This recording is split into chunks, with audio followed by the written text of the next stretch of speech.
if you are trying to project a brand and an image that's not authentically you, that is stressful.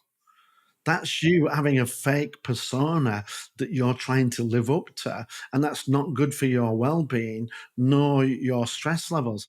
My grandma, she always used to say, if you've only got one face, you don't have to try and remember who you need to be. Welcome to It Comes Down to This. Today's guest is my good friend Gordon Tredgold, a top 15 global leadership expert and creator of the Fast Leadership System. He spent decades simplifying leadership for global organizations and now helps executives drive performance without burnout. I invited Gordon on the show because the way he breaks down leadership is refreshingly direct and insanely useful. In this episode, we talk about what leaders are getting wrong when it comes to delegation, why most teams fail to execute even with a solid plan, and how to turn underperformance into momentum fast. Gordon also shares why accountability is broken in most companies, how to fix it, and what happens when leaders stop managing and start leading. In today's episode, it comes down to this. Leadership doesn't break from lack of effort. It breaks from lack of clarity. Gordon, welcome back to The Marketer. Awesome to have you back again. My pleasure.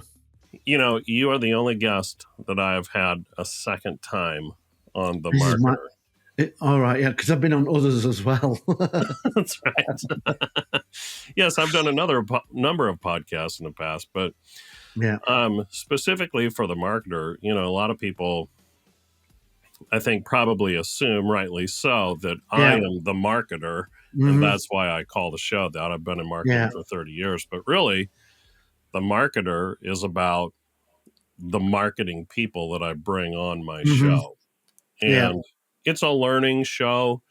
You know, it's for people that want to look through the topics that we discuss and pick what they want to learn about and engage with, right? So the reason I think there's more than one way to skin a cat. You know, it's like comedy. You can be Robin Williams or you can be Steve Martin. Yeah. Completely different, but totally. both successful. And you got to find what resonates with you and what works for you.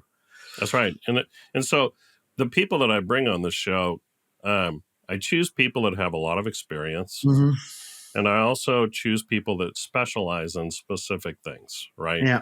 And the reason why I'm having you as my first guest that's been on now twice is because you have so much experience in a lot of things. You mean I'm old? We're about the same age, I think.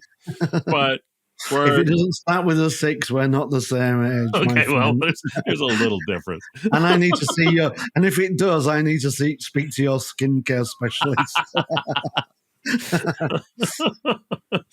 No, but I wanted to bring you back on the show and talk about personal branding because, and building an influence and a community, because you do this like nobody I know. Yeah. And so when we talk about personal branding, can you just define that for the audience? Because I think there's a lot of people that have a misconception about what personal branding actually is. Yeah, so I think so personal branding and influence. I'm a leadership expert, and those two things, whilst they're critical to sales and marketing, they're also critical to leadership, because the personal brand, it's difficult. Because I was going to say the personal brand is about who you are and how you define yourself, but that's actually not true, because our brand is what people say about us when we're not in the room. So it's the impression of ourselves that we give to people that they then share. And that's why it's important, because if you've got a great personal brand, and then people say great things about you, that's going to allow you to have influence in your absence. And if you've got a poor personal brand, that's going to put you behind the 8 ball with people before you even get to meet them, because other people have already marked you down as an a-hole or whatever the negative thing is. And our brand is influenced not only by the things we say, but what we do in our actions. I used to have a boss, and he said, my personal brand is that I'm super intelligent. And everybody in the rooms thought his brand is, I'm Mr. 10 minutes late to every meeting. So, because that's what, if you ask him what he thought, he was super intelligent. If you asked us what we thought, he's 10 minutes late to every meeting. That was that Yeah. was his brand for us. So this is why it's important, because our brand is what represents us via others when we are not there. And if it's a good brand, awesome. And if it's a bad brand, we don't get a chance to defend it because we're not there. And sometimes we won't even know about that negative brand unless we go and do some research and ask, or somebody's impolite enough to tell us that, yeah, I know you think you're smart, but really you're Mr. 10 minutes late. Yeah, totally. And, what constitutes a good personal brand and a bad personal brand as it relates to marketing a lot of times can be that you're just not even there, that there's nobody talking to you or about you, I should say. Is that correct? The interesting concept for me is a good personal brand and a bad personal brand, because I might want to come across as the world's greatest sales guy, but I'm not. So that would be an inauthentic brand.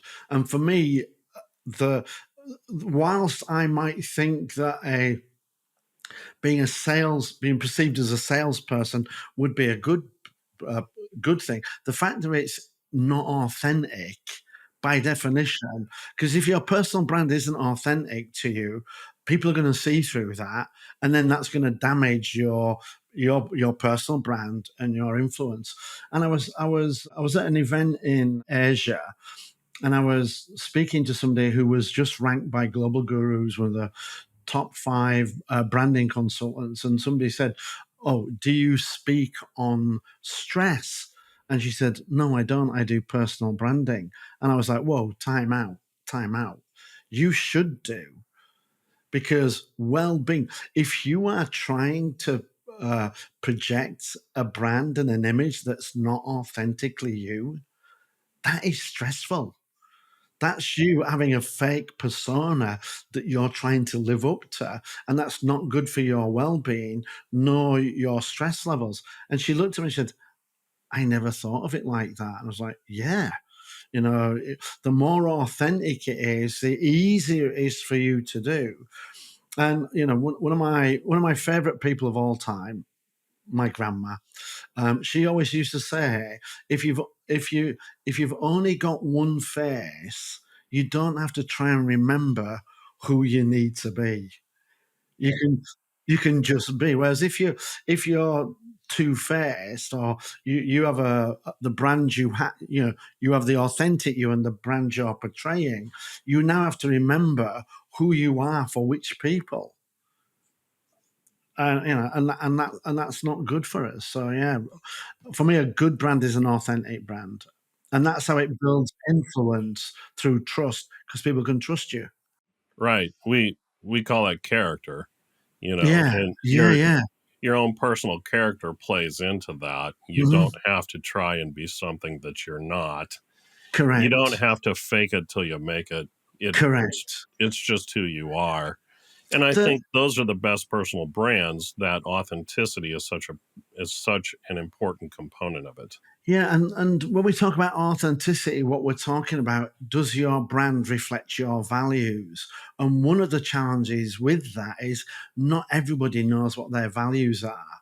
They think they know, but you really need to go and do some, and I've done a lot of this myself at various leadership courses and on personal development things, where you try to get to what your values are, and there's what we'd like our values to be and what they actually are, and we need to get that.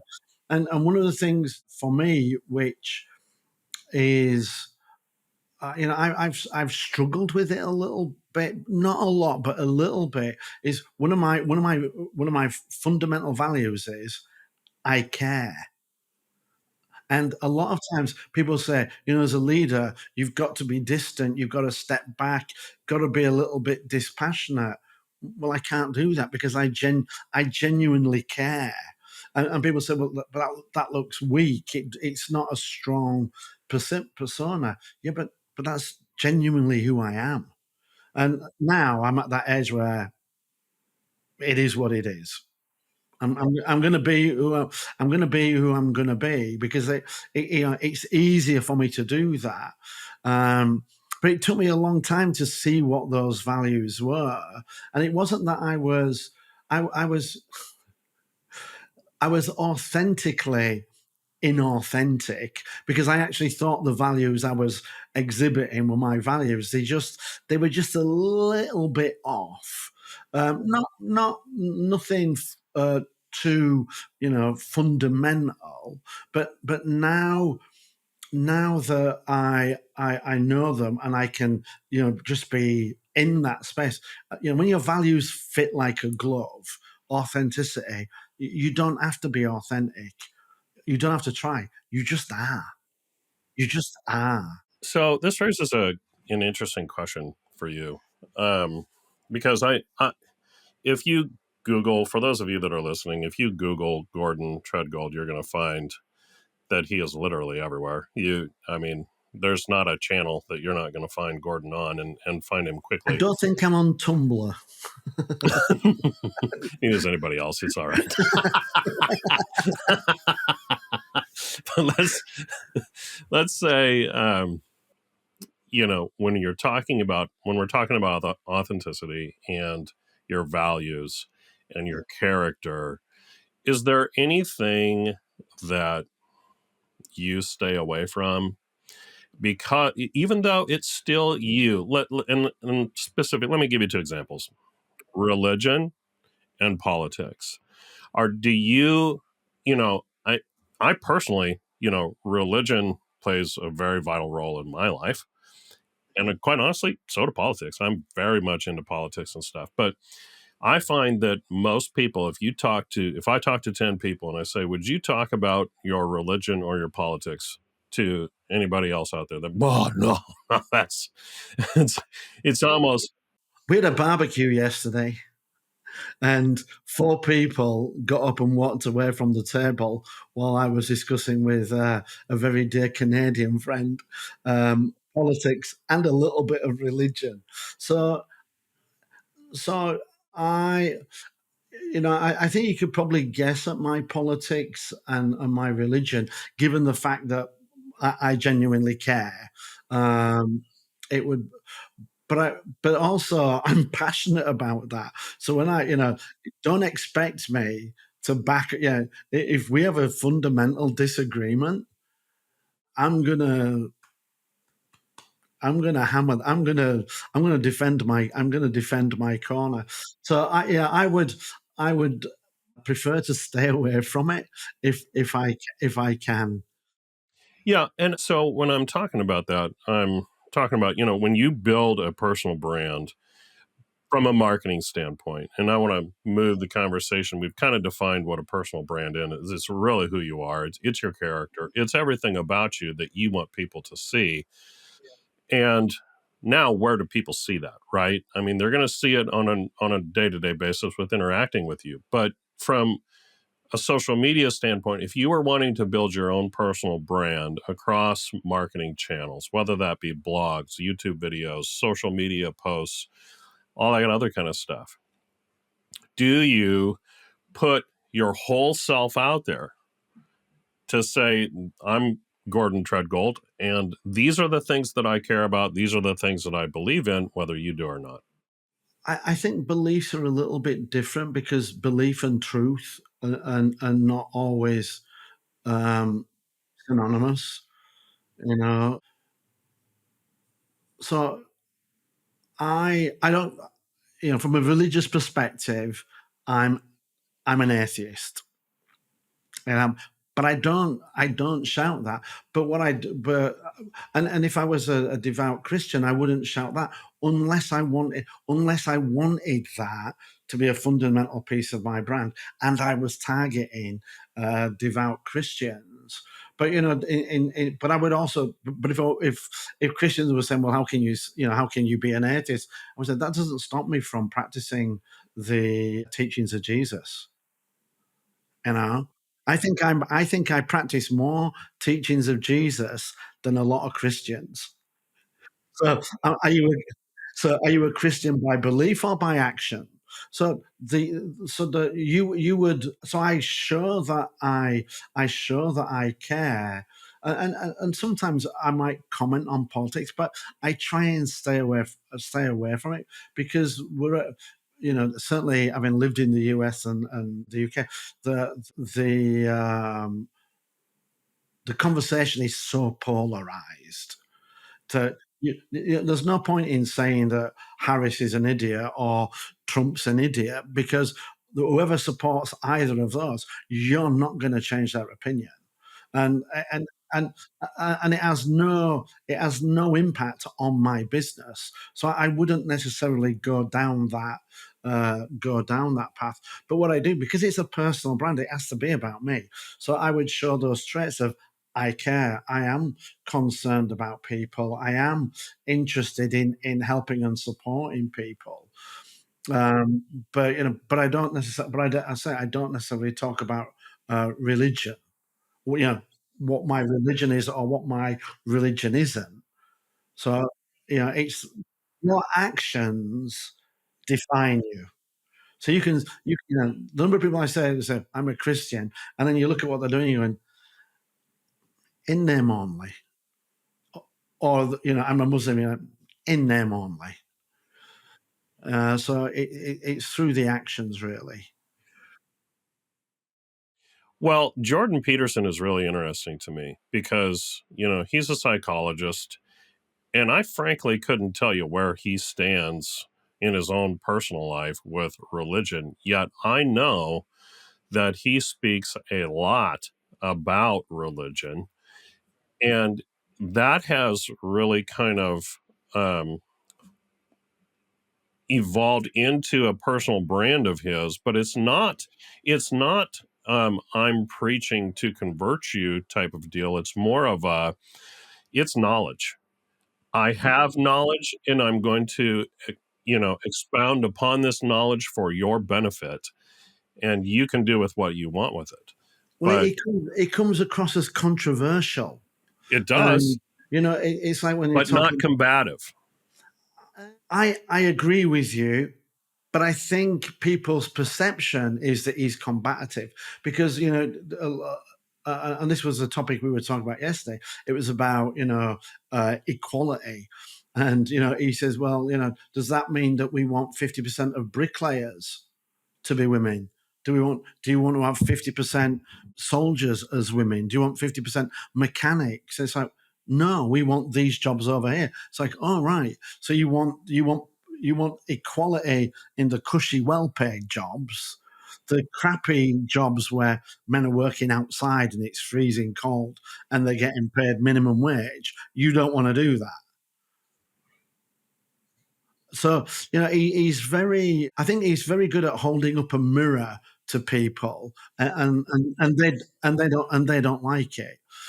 And it's like, the conversation I was having with my friend yesterday. She was saying, why did it take 70 years before, after men got the vote, that women got the vote? And I said, so when did men get the vote? I don't know. So how can you say it was 70 years? You'd need to know the date of birth. And I said, because, you know, so I Googled it and I said, in the UK, working class men got the vote in 1918, and women got the vote in 1928. That was 10 years. It's a 10-year gap. Yeah, but the everything's about white privilege. I was like, yeah, it's 1%. I tell you, all the working class, all of the coal miners that were white don't feel that they white privileged. They didn't have that vote. That doesn't mean it doesn't exist, and it doesn't mean that the people up here aren't oppressing you, but they're also oppressing a lot of other people as well.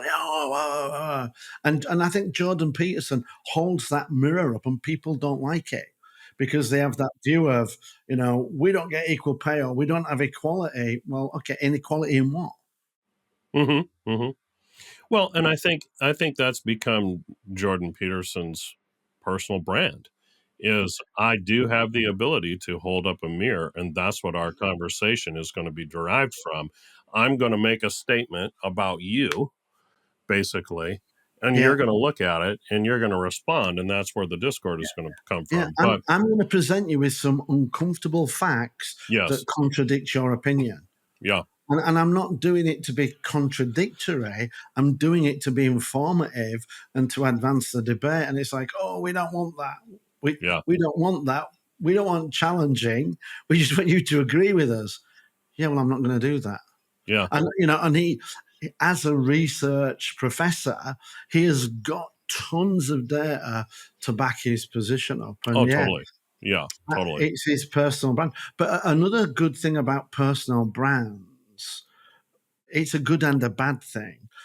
A good personal brand can make people hate you. But if that's not your market, that's a good, identify your market and go for it. If everybody's your market, you don't have a market. So if you've got that where people love you or hate you, then that's a better brand than people going meh. No, I totally agree with that. And that's why I'm kind of a proponent of be yourself in everything. If you are, strong or religious, don't hesitate to talk about religion where it fits. If you are strongly political, don't hesitate to talk about religion where it fits. You're always going to have people that are going to not like you. Always. I mean, nobody, you can't avoid that. You can't go out there and talk about cookies every day and not have somebody not like you, right? So one of the reasons why my brand is reasonably authentic, although as I say, I've had to do a bit of work to tune it in a little bit as I get to know myself, is that my grandmother would never let me get away with anything. And there's a story about my grandma that other people told me, and I confirmed it with her grandma. And I don't know if I've told you this, but in the 50s, after the war, early 50s, she worked, she was working class, worked in a factory as a seamstress, and the whole factory was invited to dinner with the mayor of Leeds. And my grandma was sat about 4 seats away from the mayor, and the waiter was coming round, red wine, white wine, red wine, white wine, and everybody was ordering. And he got to my grandma and he said, "Do you want red or white wine?" And she said, "Do you have any beer?" And my grandfather was absolutely mortified, nearly died of embarrassment. And the mayor just said to her, "Yeah, if you want a beer, have a beer." And my grandma went, "Yeah, I'll have a beer then, please." And as the waiter went back, everybody went, "I'll have a beer, I'll have a beer, I'll have a beer." Yeah, this was the 50s. They drank beer. They didn't drink wine. But Right. now you're being inauthentic, accepting a drink you would never drink, and actually Yes. not. Oh, it's champagne. I'd love a glass. It was kind of like, I don't really want this, but I'd rather pretend I like it than ask, Right. could I have a beer? Yeah, my Yeah. grandma. Yeah, yeah. Have you got any I beer? love that. I love it. Got any beer? Yeah. So, as I say, from an early age, I was kind of, you weren't allowed to be anything but yourself, and my grandma would slap you. Um,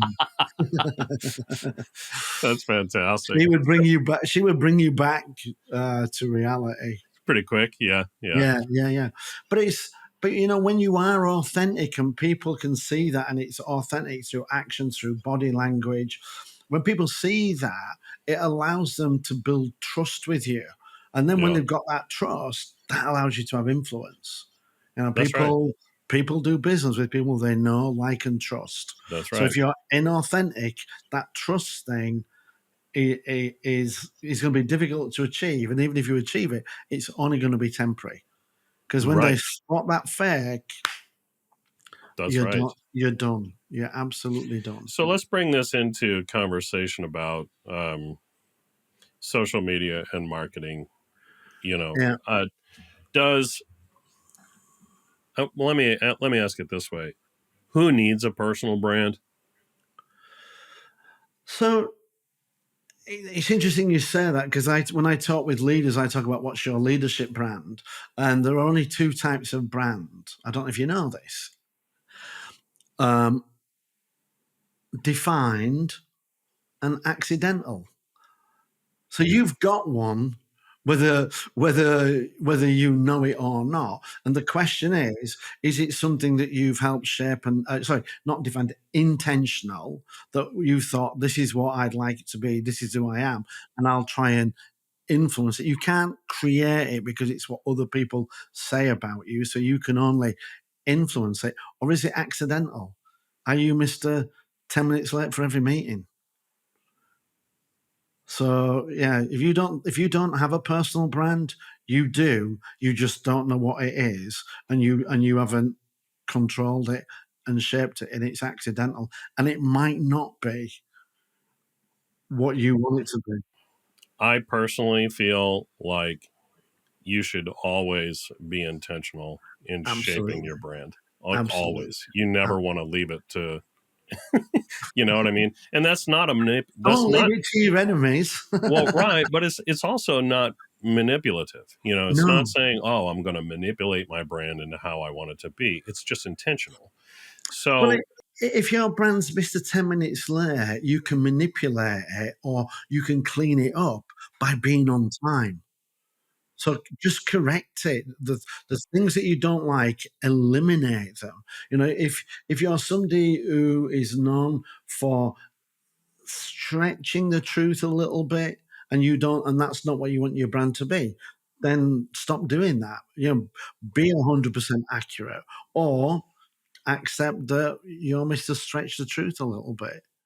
I have a client and um just started working with him, and he uh is in the construction industry, does a lot of rehabbing of large commercial properties and stuff like that that have been abandoned in rural areas. And he actually has no, he's one of the first people that I have met who has been very intentional about having no engagement or anything on social media at all. Um, he's he doesn't really even have a website out. He is a face to face handshake, relationship type of guy. But now he wants to grow his business, take it into multiple states, potentially even nationwide at some point. But he literally he is a ghost, if you would, on, and not even a ghost, because a ghost is technically at one point had to exist. Yeah. He's But never existed the online. good thing about that is there's nothing to, he has a blank canvas. That is exactly right. He does have a blank canvas. Yeah. But my point was, even in that state, you have a Yeah. personal brand. Yeah.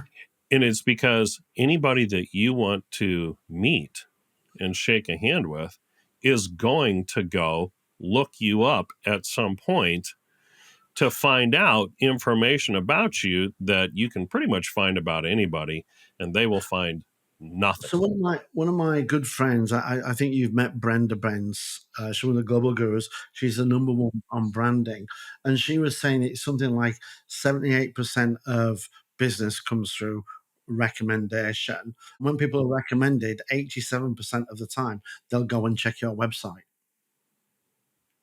And if you don't have a website, that they can't confirm what that other person's told them about you.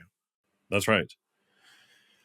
I would take it a step further than that. I would say now that what's even more important than your website are the things that you put out on social media.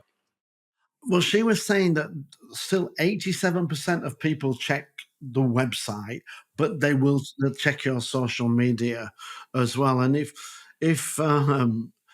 yeah, if your brand is all about care, care, care, care, care, and then there's multiple pictures of you with a shotgun shooting bears, deers, whatever, that that that might conflict a little bit with it. And this is one of those things where if and I'm not necessarily saying you can't do both of those, but that might send a conflicting message.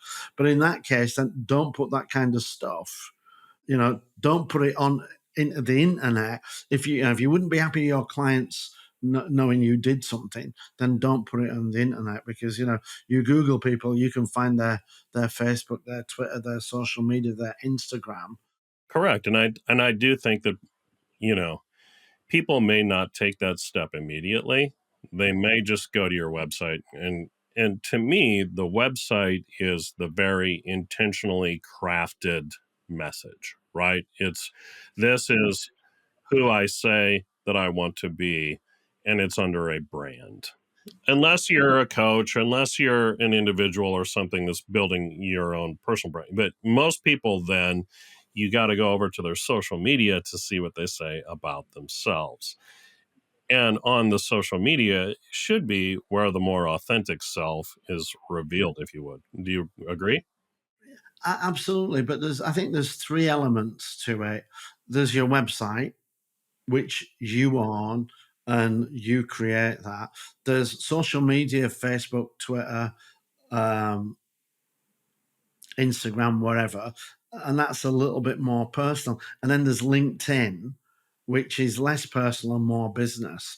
And the three of those, people can look at all three of those, and if there's any deviation between the brand, people people are going to be looking at it and thinking, "What the hell's going on here?" And one of the things that you always tell me that I love is that a confused mind says no. So if you say you're a people centric coach, and then I'm looking at, you know, pictures of you fighting with your spouse at some party, and then on LinkedIn you're saying something different, and I'm looking at it thinking, well, he says this, but he's doing that, and he's getting involved in that. Now Now I'm confused. Now I'm confused. Now I'm saying no. Exactly right. That's so well said. And I do think, when you look at personal brand, really what you're starting or what you are creating is an ecosystem of content that people can use multiple sources to learn many different things about you, and that ecosystem then, when it is well created and base and ongoing, by the way, personal brand doesn't, you don't build it and now it's done. I think personal brand You live it. You live is it what you live. every Yes. single day. The personal brand, it takes years to create, seconds to destroy. Oh, well said. Yeah. So, you need to keep living it. And the other thing as well is that most of the people on LinkedIn that know me are more business related. There are a few personal friends, but not as many as on Facebook. And I can post things on LinkedIn that are aligned with my brand. And, I speak about leadership, and people will go, "Oh, that's great. Yeah, I agree with you." But if I post something that's inauthentic on Facebook, I have a whole raft of friends who be like, "What are you talking about? Who are you trying to impress? What the hell is this?" So, so the most authentic is probably Facebook, because I can't pretend to be a fake big I am on there, because friends and family will call me out on there. So if I was looking for something, I would want to, what does your website say? What does your LinkedIn say? And now, right, let's go and find out who they are on Facebook. And and if there's pictures of you drunk at Chiefs football games, on every single page with people commenting on the volume of alcohol that you can drink in one sitting, that's going to give me an authentic impression of you, and one you might not like, you might not want me to have. So be careful, what you post. And not only that, that stuff lives forever. I mean, it's evergreen. It doesn't, it doesn't really go away, does it? I think there's three things you want to be kind of moving away from: religion, politics, and Puff Diddy. But I'm going to go there. How many people have tried to close their accounts and delete every single message because they're now worried that somebody's going to go back and go, here's a picture of you saying something nice about him, and or stood next to him, completely innocent, at an event where now you're going to be questioned. Yeah. And these days, there's always somebody that's got screenshots and replies and Yeah, everything yeah, else yeah, that, absolutely. it's kind of a nightmare if you're, You can't delete. You can delete what you've posted, but if they then share it yeah, exactly. Exactly. It's out. It's out. You're exactly. not getting it back. I must admit, I think for me, one of the things that I appreciate more than anything is that there was no social media during my college years. I think Oh, I would I be, know. Yeah. I think I would be a lot less well known, Well, and I quite mean, rightly so. But you raise a good point. I mean, there's these days, your personal brand can be defined without you even knowing it, um, because of somebody. I mean, you think about, even people who are getting caught in like a road rage incident. There's always a camera going. People are always shooting videos. You can find yourself on something that you never intended yourself to be, and doing something that that's not really kind of your character. It's just a moment in time, but now it's out there defining you. the other thing as well is that we've amped it up a little bit now, because I could go and look on your Facebook, I could look on your LinkedIn, but there's a limit to my time. But Chat GPT, go and give me a brand assessment of Monty Clark. It will go and do that in seconds, and do it back. I mean, I've done some work with people where we've read through it and say, what's the I've even done it for myself. Do a brand assessment, tell me what my USP is. So people can use these tools to go and synthesize everything that's out there and then pull you back. And, you could just say, give me 3 pros, 3 cons of Monty Clark, and boom, AI will go and do that. And, yeah, it just reminds me of the joke about the guy that built 1,000 ships. Do they call me Stavros the shipbuilder? No, one sheep, one sheep. That's all, that's, that's all it took. So all of that positive out there can be undone by by, by one post, one image. And you know what? Yeah. I am ridiculously lucky because I'm the only Gordon Tredgold in the entire world. So Yeah. I don't get contaminated with Yeah. somebody else's brand. Yeah. And you if your name's Dave Smith, Oh, yeah. and you can't get, you can ask Chat GPT to go and do an analysis, but it's going to be pulling back thousands of Dave Smiths. No, that's true. But you can also give ChatGPT now, and I'm glad you brought this up because this is really interesting. You can give ChatGPT like your LinkedIn address, and have it go analyze that. Now, can you have it?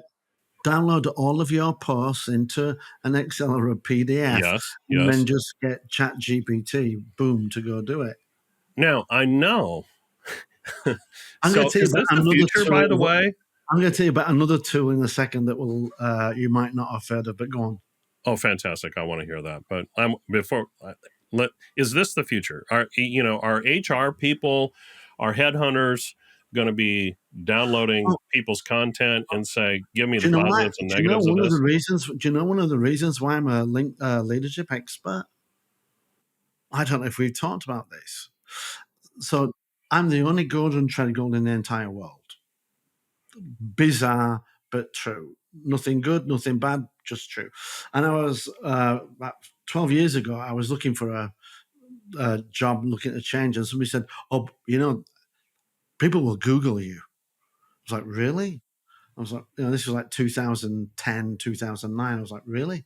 Yeah. Well, ooh, I'll Google myself, and it was just tumbleweed. And I thought, wow, I need to fill this stuff. And given I'm going for leadership positions, maybe I should start a leadership blog and go, hey, look, I know a lot about leadership, which it was authentic because I did. Probably not as much as I was claiming at that time, but I've grown. But I've grown into that. So yeah, they will absolutely Google you. I've gone and done coaching with a client, or done a workshop, and all of the people on that workshop have Googled me before I've come in. They've looked at YouTube videos of me to get an idea. Does this guy know what he's talking about? Does he not know what he's talking about? So I want to tell you about a tool that I was introduced to last week, and it's called Google Notebook LM. Oh, yes. I was introduced to it last week too. So this is what I did with Google Notebook LM. I took a PDF of my book Fast. Yeah. I loaded that in. I put my resume in. I copied, I think it was 50 testimonials that I got into it. And then I said, I want you to create a podcast with two experts, and these are the questions I want you to ask. And it created a 15-minute podcast going, that Tredgold guy, he makes a really good point about authenticity. Oh, yeah, I read that in his book, blah, blah, blah, blah, blah, blah, blah, blah, blah. So you were able to create an AI podcast about yourself based on content that you give it, pointing it in a direction you want it to go. And I did that. I was like, wow, this is scary stuff. And what I couldn't do, what we were told to do, apparently there's a way you can get 5 people onto that podcast, but you don't do it as a podcast, you do it as a learning tool. And what you do is you say, I want the world's best marketer, I want the world's best salesperson, I want the world's best branding and positioning, I want my ideal client, and you describe them, and then maybe another ideal client. And then you say, and I want you to do a podcast on how you would position, market, and sell my book to my 2 ideal clients. And it'll create a conversation between them all that you can then listen to get ideas on. Ooh, I hadn't thought about that. That's amazing. Yeah, So I'm looking for the instructions on how to do that, but I've done it with the 2 people, and if I can dig it out, I'll send you the podcast. yeah, It I would was love it to hear was that. eye opening, but So on that's the way of me. That's now kind of that next generation. Your brand totally, is what people say about you when you're not there. that's right, But now I'm not there, but I'm the orchestrator of that of what's podcast being said. of Yeah, me when I'm not there. that is crazy. I'll tell you how we're using it. At the time that people will be listening to this will be Yeah. post edit, production, everything else. At the 5-minute mark, there will be commercial, and you've already heard it if you're listening. Mm-hmm. That commercial was created with the Google LMN, and it's fantastic. Yeah, It's two people talking about podcasting, and it's it's two fictional people, but they're yeah, talking about podcasting. And oh, by the way, there's this company. Have you heard about them? yeah. And it's just And amazing. you wouldn't know it was AI.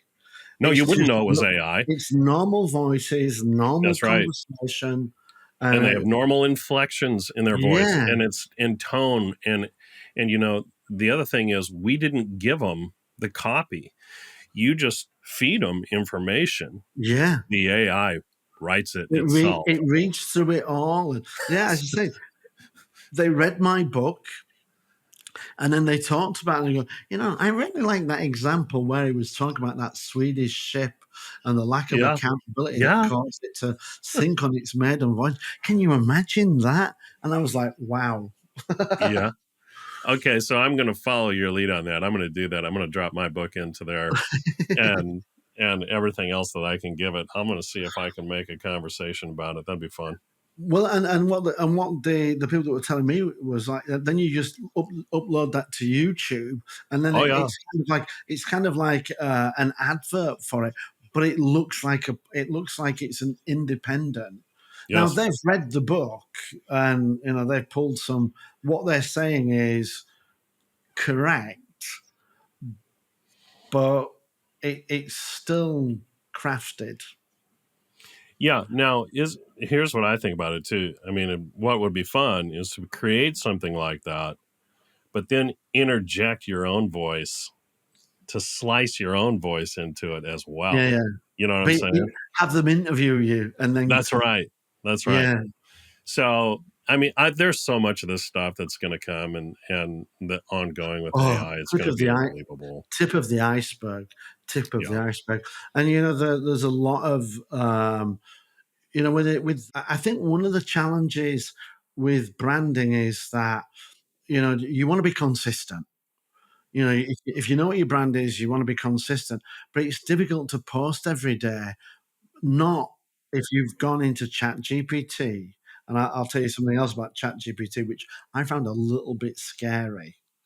But you can go into Chat GPT, you can give it your book, and I did this, and I just went, pull me 40 quotes out of my book on results-based leadership, and it went bang, bang, bang, bang, bang. Now I've got content aligned with the brand that I can do every day, and then I can just say to it, go and look on the internet and find me topics and things that I could comment on that are aligned with my brand, and you actually write what you think. You write what would be aligned with my brand in Yes. relation to that. And now you've got content. You can generate content every single day that's Yeah. completely aligned. Yeah. So And you can tell it to write it, and it'll learn your voice. You give yeah, it your book, oh, it's learned your voice. I so a couple of things I did with AI. I just I want to rewrite some of these, just spruce them up a little bit. So I said to AI, how many of my articles would you need to write before you could mimic me? And it was like 10.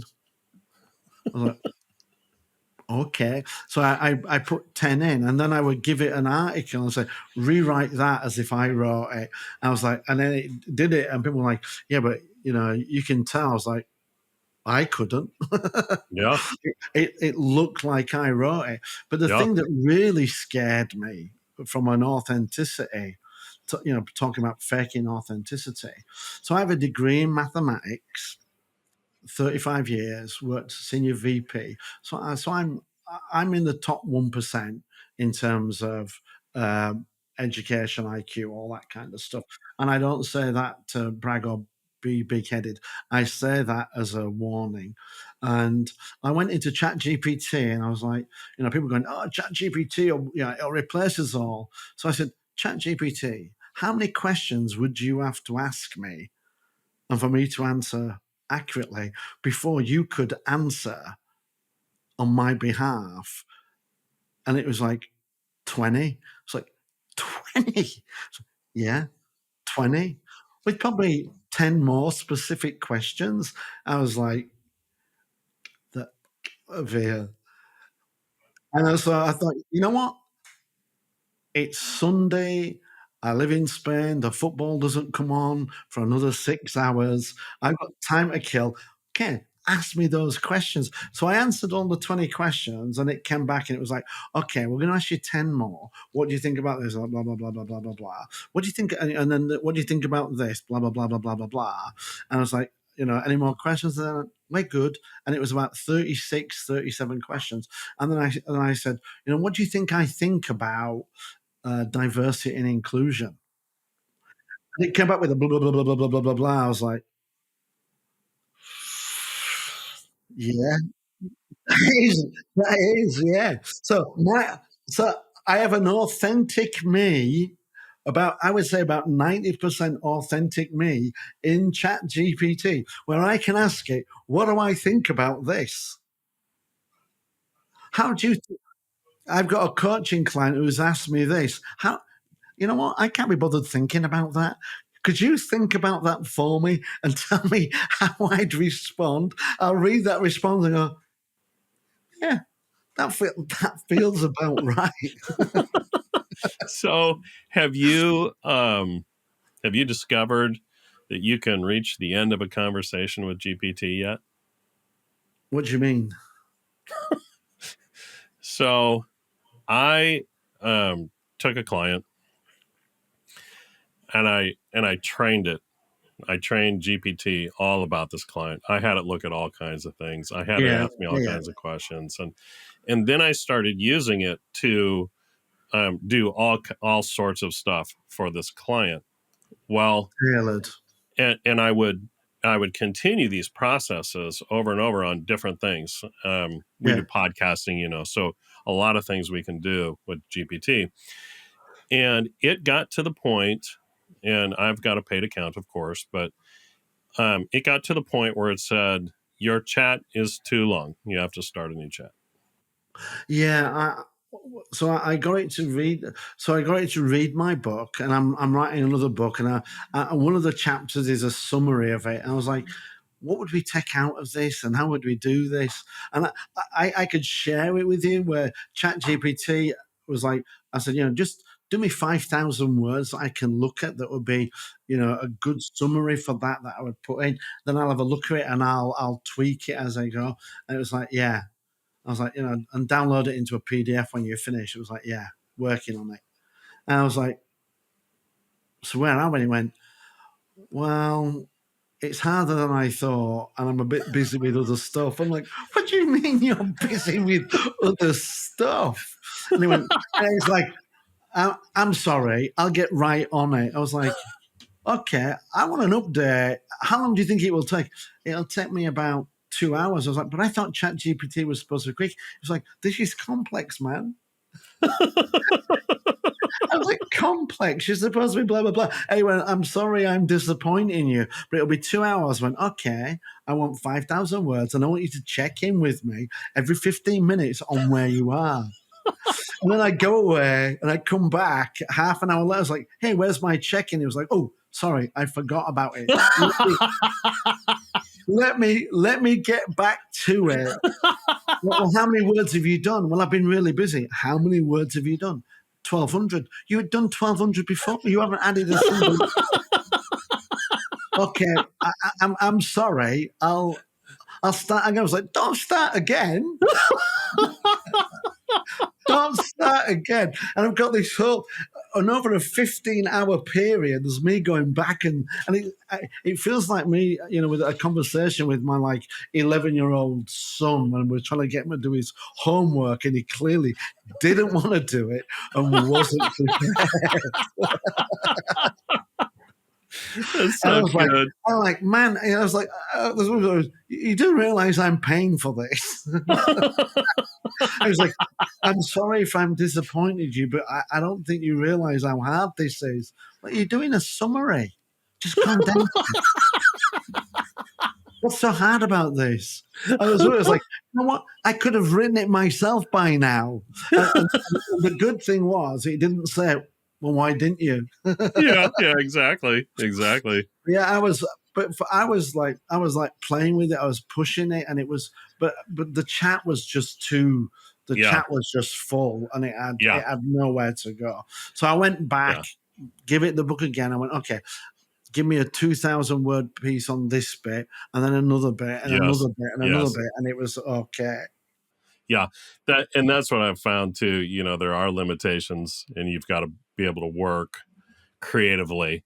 And sometimes it sounds as a just it's like seriously, Yeah, I know. all that money, and that's what you've come up with. Exactly, exactly. So, back to what But you were saying about from that authenticity, I've now created something that's right. authentically me. But is it? Yes, that is the question. And you know, to that point though, you can train it on your voice, you can train it, you know, and it works so well on things that you just feed it, right? But then once it creates it, even if it's in your own voice, there's another tool. It's called like human author or human speaker or something like that. I can't remember what it is, but you then plug your AI copy into that, and then it takes all the kind of the AI speak out of it, even though you have it trained, and it puts it more in how people actually talk. Well, or how I've trained it to. I've got one chat that it puts it in Gordon speak. So I'll write something. I'll kind of like do the first draft and put it in that. And somebody said to me, "But don't you think that that's inauthentic?" I was like, "But I've written 3 books, and I had ghostwriters, copy editors, and editors go through it, correcting things. ChatGPT is just doing their job." So I'm not getting it to write the book for me. You've got to know where you're going. You put the meat in that it then it expands on. It's not like you're just saying, "Write me a book on what? Write me a bestseller," and off it goes. It's No, I fully agree with you. I think it is a great tool, used appropriately. You know, I think it's, as you said, there's going to be more and more and more tools that are going to make things easier. one of the things that's interesting. So I just signed up with a PR agency to do more pitches and generate a little bit more visibility in some of the other markets, things like TV and radio that I haven't really attracted. And one of their things is do not use AI for any pitches because both we and the people that you're targeting will use tools to understand, is that authentically you or is it ChatGPT? Yeah, and see, I don't understand how that's why I brought up that human speaker and stuff like that, how they can determine, and even to our what we were just saying, what difference does it make? Because, you know, if you're doing pitches, the AI is just going to, it's not like it's looking through something and finding code. But I think what we're so what we're talking about really now, bringing this right back is they can you could just go to ChatGPT and say, "This is what Gordon Tredgold's pitched me. Can you go review his LinkedIn profile, his website, his social media, and see whether this is what he really thinks? Is this authentically him or not?" So Right. I think a lot of there'll be a lot of given the importance of authenticity, I think people will now start to use tools to validate Oh, I uh, do agree with that. Yep. your authenticity and see whether well are you who you claim to be, Yes, I agree with or that. or are Mhm. you augmented Yep. intelligence Have from you created a AI? false picture of yourself Correct, yeah. Is this a fake using, persona, fake yes. credibility? No, I agree with that. And One of my favorite fake stories was there was a speaker that I knew, and he was when we first got into it. He was the first international keynote speaker that I knew, and I was like, "Wow, international keynote speaker!" And he said, "I was best man at my brother's wedding in Scotland." So you did a speech in another country at your brother's wedding, yeah. Yeah, international keynote speaker sounds about right. But if you've got tools that can go and check that, I was like, he hasn't. There's no record of him having Right. spoken abroad other Right. than at his brother's wedding. Now Right. your credibility Right. down the Yep. down the. Yeah, I agree with you. I think just as much as you're going to have AI tools that are going to do a lot of things for you, I think they're going to start inventing more and more AI tools to, basically keep people honest. But we see that all the time, don't you? Award-winning speaker, award-winning. So from who? From where? Show me the award. I mean, I used to work with for DHL in Arizona, and the CIO. 2 years in a row, he was ranked number 3 and number 2 CIO in North America, and I was like, "Wow, that's amazing." And then his secretary said, "It's his own PR agency that created the list," and they felt putting him at number 1 would be a little bit too obvious, so they put him at 2 and 3. But it helped him land jobs. Whereas now, you can just go, "Can you tell us who's that award?" Monty Clark ranks Monty Clark number 1 marketing expert in the world.